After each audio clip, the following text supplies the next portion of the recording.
Hey, it's Brett and Coach here, and today I am at Was Brewing here in the Ravenswood/Andersonville area to explore their tap room and try some of their beers. And they are located in the old Urban Brew Lab space, so if you recognize the space, that is why. And Was Brewing focuses on saisons for their type of beer, but have also recently branched out to stouts and pale ale. So on their menu, they have multiple saisons, plenty of guest tap beers, non-alcoholics, and also their non-saisons that they do themselves. The name of Was Brewing comes from their philosophy of how they see beers. On one side, they know that all of their beers change every time that you open them based on a different little bit of brewing, as well as your palate, your environment, your mood, and all of that. So they like to say every beer is a unique experience, even though it is the same beer. But on the same flip side of that, they know that as they grow, their beer grows and the flavor grows. So that is the origin of the name. I believe that the creator of Was is also a DePaul alum like myself that got started in 2010. The owner, Mike, actually started out in the brewing industry as an unpaid intern for Pipeworks, had the idea for Was, and from that single craft brew idea, they are now in the top 20 saison breweries in Craft Beer and Brewing magazine. But let's get to the actual event. Let's try some beer. What I got is an Akahashi Biru, which is a Japanese-style beer for saison that is brewed with koji rice. Brian over there got their stout.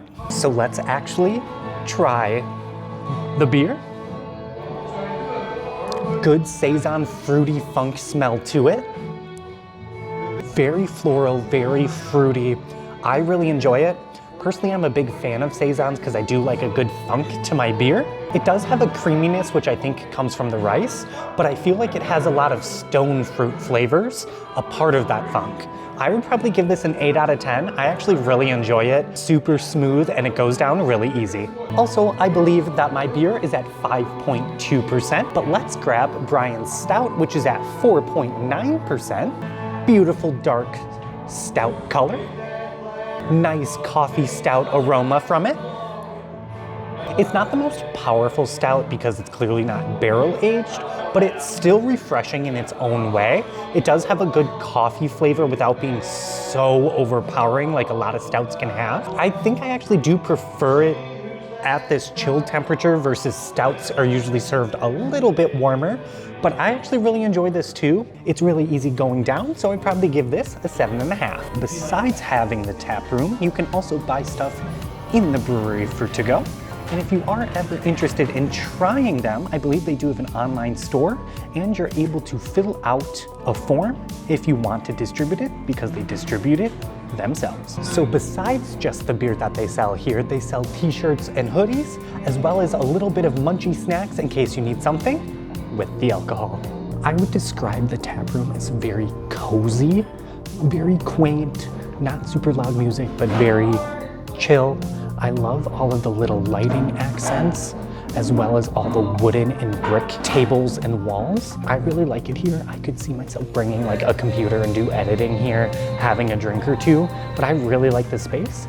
And they do have a little side room, so if it is a little bit busier, they do have picnic tables set up there so they can accommodate a lot more. This would be a perfect spot for a date because it is that little bit lower lighting. We are here later in the evening on a Sunday, so it's super chill and it would be a great way to sit down and have a conversation with someone. And they do have a handful of games if you want to play those while drinking and having a conversation. It also looks like they have a decent amount of events and pop-ups, especially with food throughout the month. And they're happily associated with Malt Row, which I've talked about, places like Demo Brewing and Beguiles, so they're in a similar area and work with them for events too. That sign actually says that they do free bingo on Thursdays, so more events than the ones that I just mentioned. Currently, we're only 1 out of 3 groups of people here, and each of them are individual people. And it's definitely quiet for a Sunday night, but because it is one of the weird, cool days in that early spring compared to the rest of the Chicago spring, I definitely understand why. We were at Is Was for their grand opening, which was a couple months ago at this point, which was a lot of fun, but the line was wrapped around itself multiple times, so I'm glad to see the community supported them and they're continuing to thrive. This location here in Ravenswood actually opened in August, while the brewery itself has been brewing for the last 5 years, so it was actually coinciding with their 5-year anniversary with one of their flagships, but they finally got a more permanent space to have a tap room. When Is Was starting out, they were actually using the equipment of Beguile Brewing as well as the Mars Community Brewing to get everything up and going before they found this space. If you are interested in learning more about specifically Beguile, I do have a handful of different videos that you can check out about Beguile and all of their different events, so definitely hit the subscribe button and go back and watch those. And the Beguile Blonde is actually one of the guest taps that they have here at Is Was. So I stole Brian's coffee stout quick. I mean, I paid for it, so I can give it a taste and give it right back to him.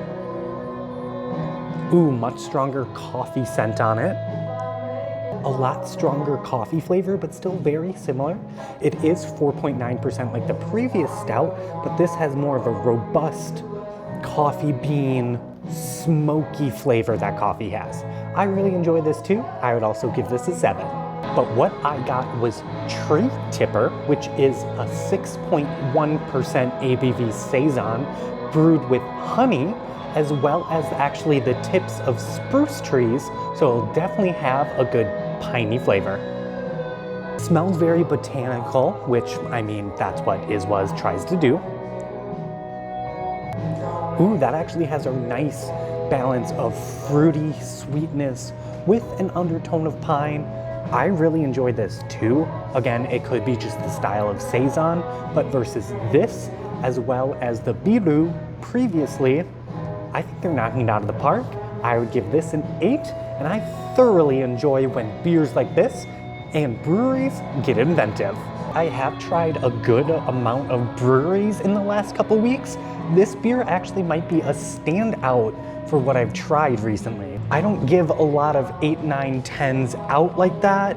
This is definitely something to come and get at the taproom. We did show up an hour before closing, so last call will be in the next 5 to 10 minutes.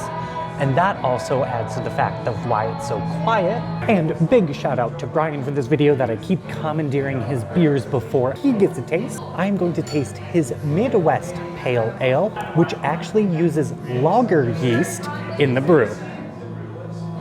And it is 5.2% for ABV. He's gonna enjoy this much more than I will. I'm not a big fan of pale ales and IPAs. It does have that hoppy, bitter taste that he enjoys a lot more than me.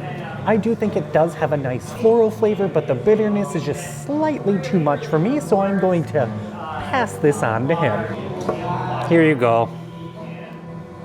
And then this is the Lee Bisson. Sorry if I'm butchering it. I think it's French or Belgian, just because that's where Saisons really come from, which it's actually brewed with bison grass. Not super sure what bison grass is, but I'm always willing to give anything a try. And it's at 4.9% for alcohol content. It does have like an earthy, almost matcha smell to it, which I think is very interesting. I think I do prefer the previous one, which was the Tree Tipper, but I really do think this holds its own. I would also give this a 6.5 or 7. Subtly sweet, a little bit more subdued, nice and earthy for a Saison, has that good bit of funk from the bacteria that they use, clean, nice, proper. Is Was knocked it out of the park for all 6 drinks that we've tried tonight. For full price transparency about being here, each pour was about $7. We got 6 of them total, 3 Brian, 3 mine, plus tip, came to just over $55, so ultimately not really bad for price, and I think it was well worth the money. And it is about 15-20 minutes to closing time, and we don't want to keep the staff longer than they need to be just because they are slowly cleaning up. With that being said, Please comment down below if you've ever been to Is Was, because they did recently have a grand opening in last August. Please give this video a thumbs up if you enjoyed any part of the review, and please subscribe to the channel. It really means a lot to me when all of you do. It just makes me feel like I'm doing something right. But otherwise, this has been Brett and Coach at Is Was Brewing, and I will see you next time in Coach.